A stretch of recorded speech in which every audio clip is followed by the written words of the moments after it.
નમસ્કાર કલમ યુદ્ધ સમાચારની સાથે હું છું આપની સાથે પાયલ બામભણિયા। તો જોઈએ આજના મહત્વના સમાચારમાં। સુરતથી મહત્વના સમાચાર સામે આવી રહ્યા છે। સુરતમાં ફરી એકવાર ડમ્પર ચાલક યમરાજ બન્યો।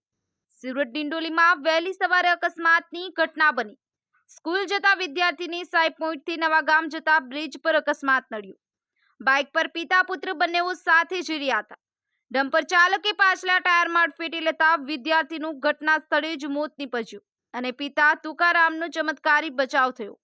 લિંબાયત નીલગિરીની સાર્વજનિક સ્કૂલમાં અભ્યાસ કરતો આ વિદ્યાર્થી 15 વર્ષીય સાહિલ તુકારામ નાયક નામનો વિદ્યાર્થી સાર્વજનિક સ્કૂલના મરાઠી માધ્યમ ધોરણ 10માં અભ્યાસ કરતો હતો।